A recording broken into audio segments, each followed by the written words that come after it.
بسم اللہ الرحمن الرحیم۔ سامعین کرام، السلام علیکم۔ ہر شخص پیار کو مختلف طریقوں سے محسوس کرتا ہے۔ اس چھوٹی سی ویڈیو میں کچھ طریقے گوش گزار کیے جائیں گے جو آپ کے لیے پیار کا اظہار کرنے میں مددگار ثابت ہو سکتے ہیں اور شوہر دیوانہ بن جائے گا۔ پہلے نمبر پر شوہر کے دل کا راستہ معدے سے ہو کر جاتا ہے۔ شوہر کے پسند کے کھانوں کی لسٹ بنائیں اور وقتاً فوقتاً شوہر کے لیے اس کی پسند کا کھانا بناتی رہیں۔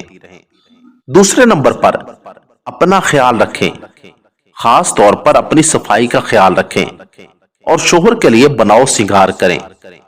تیسرے نمبر پر بچت کریں، شوہر گھر کے خرچ کے لیے جو پیسے دے اس میں سے بچت کر کے گھر کے لیے کوئی چیز بنانے کی کوشش کریں اور ہمیشہ شوہر کے شکر گزار رہیں کہ وہ دن رات ایک کر کے آپ کے لیے پیسہ کما رہا ہے۔ چوتھے نمبر پر شوہر کو برا بھلا نہ کہیں، کوشش کریں کہ اگر اس میں کوئی غلطی ہو بھی صحیح تو اس سے درگزر کریں۔ پانچویں نمبر پر شوہر کے مشاغل میں اپنی دلچسپی ظاہر کریں۔ اگر شوہر کا کوئی ایسا مشغلہ ہے جو آپ اپنا سکتی ہیں تو اسے اپنا لیں، مثلا ٹی وی پر خبر نامہ یا سپورٹس وغیرہ دیکھنا۔ اگر ایسا نہیں کر سکتی تو کم از کم شوہر کے مشاغل کو سراہتی رہا کریں۔ چھٹے نمبر پر شوہر کو سپیس دیں، شوہر کو کچھ وقت کے لیے اکیلا بھی چھوڑیں جسے وہ اپنی پسند کے مطابق گزارے۔ اس وقت کو وہ اپنے دوستوں کے ساتھ بھی گزار سکتا ہے یا اپنی پسند کا کوئی بھی کام کر سکتا ہے، مثلا جیم جانا یا گاڑی کا کوئی کام کرنا وغیرہ۔ ساتویں نمبر پر اپنے شوہر کی تعریف کریں، بے جا نکتہ چینی سے پرہیز کریں۔ شوہر کے بارے میں میڈیکل تعریفی جملے بولنے کی عادت ڈالیں، مثلا آپ ہمارے بچوں کے بہت اچھے باپ ہیں، آج آپ بہت اچھے لگ رہے ہیں وغیرہ۔ آٹھویں نمبر پر اپنی ذمہ داریاں بخوبی نبھائیں، گھر اور باہر کی اپنی ذمہ داریاں نبھانے میں کوتاہی نہ کریں بلکہ خوشی خوشی سارے کام کریں۔ نویں نمبر پر خط یا نوٹ لکھیں، شوہر کو اچھا لگے گا اگر اسے پتا چلے گا کہ آپ کو اس کی فکر ہے، آپ اس کے بارے میں سوچتی ہیں۔ اپنے پیار کا اظہار آپ کا خط، نوٹ یا ٹیکسٹ میسج کی صورت میں کر سکتی ہیں۔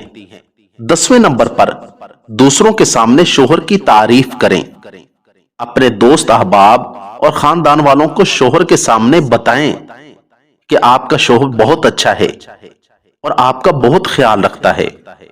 11ویں نمبر پر معافی مانگنے میں پہل کریں، اگر شوہر سے کسی بات پر ناراضگی ہو جائے تو یہ نہ سوچیں غلطی کس کی ہے، معافی مانگ کر معاملہ رفع دفع کرنے کی کوشش کریں۔ معافی مانگنے سے پتہ چلتا ہے کہ آپ شوہر سے بہت پیار کرتی ہیں اور آپ کی تربیت بہت اچھی ہے۔ 12ویں نمبر پر اگر آپ کو یقین ہو جائے کہ آپ کا شوہر 100% جھوٹ بول رہا ہے تو بھی اسے یہ نہ کہیں کہ تو جھوٹ بول رہا ہے۔ 13ویں نمبر پر جب آپ کا شوہر کپڑے تبدیل کرنا چاہ رہا ہو تو اس کے کپڑوں کو پریس کریں اور شلوار میں ازار بند ضرور ڈال کر دیں۔ 14ویں نمبر پر جب شوہر نہانا چاہ رہا ہو تو ضرورت کی تمام چیزیں مہیا کریں، مثلا صابن، تولیہ، سردی ہو تو گرم پانی، کپڑے وغیرہ۔ اے کاش کہ تیرے دل میں اتر جائے میری بات تاکہ گھریلو جھگڑوں سے بچا جا سکے۔ اللہ تعالی ہمیں سمجھ اور عمل کی توفیق عطا فرمائے، آمین ثم آمین۔ اگر آپ کو میری یہ ویڈیو اچھی لگی ہو تو ویڈیو کو لائک، چینل کو سبسکرائب اور ساتھ دیے گئے بیل آئیکن کے بٹن کو ضرور دبا دیں۔ شکریہ، والسلام۔